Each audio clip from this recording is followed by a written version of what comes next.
Hello and welcome to this Qualitative 2013 chat with Stacy Graiko. Stacy, thank you very much for joining me. Do you want to give yourself a little introduction first of all?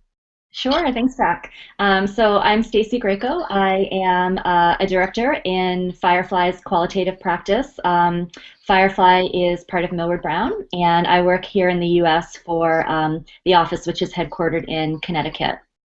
Great. Now, we're here to have a little bit of a discussion about your paper that you're going to be presenting at this upcoming event. Please tell me about that.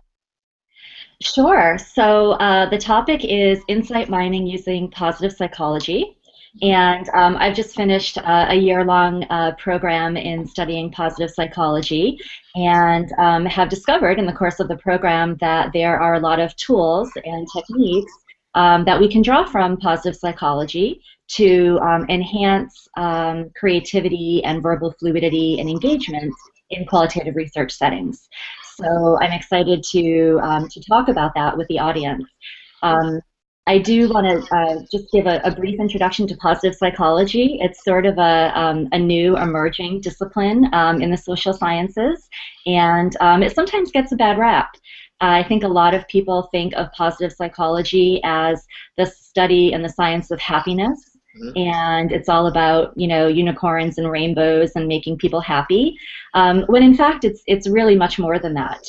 Positive psychology studies the best of human beings. It studies human excellence, and that includes well-being and mindfulness and creativity and achievement. So really includes, you know, things that go right for people, and its methods aim to replicate those things in normal functioning people. So it's not a science for people who are mentally ill. It's a science for the rest of us. And it teaches us how to really excel in our lives.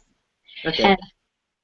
And so the paper is about a series of techniques that I developed using positive interventions to increase creativity, creative thinking, engagement, and verbal fluidity. And it's bringing in techniques into qualitative research settings that can really help us get the most out of research respondents, really help us get richer data, better insights, and groups that are really filled with vitality and engagement. And that's exactly what we want in qualitative research. Yeah, that sounds fascinating. And I also know that at these events, the organizers are very keen to kind of encourage some kind of audience participation. Do you expect anything of that from your paper? I know that you don't want to give the game away too much. We have lots of audience participation. So we are actually going to be instilling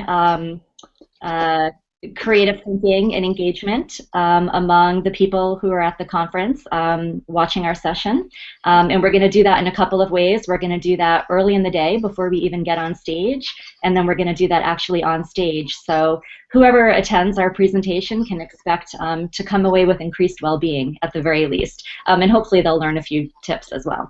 Okay, so this is like a two-part presentation. Did you mention? So you've got the presentation itself later in the day, and first of all, you've got some further participation. Is that correct? Yeah, but I don't want to give too much away. But we're definitely going to do something before the session to involve people in the technique and the methodologies, and then we will talk about what they experienced once we get up on stage later in the day. Great. Well, it sounds really interesting, and I look forward to going to watch it myself. Thanks.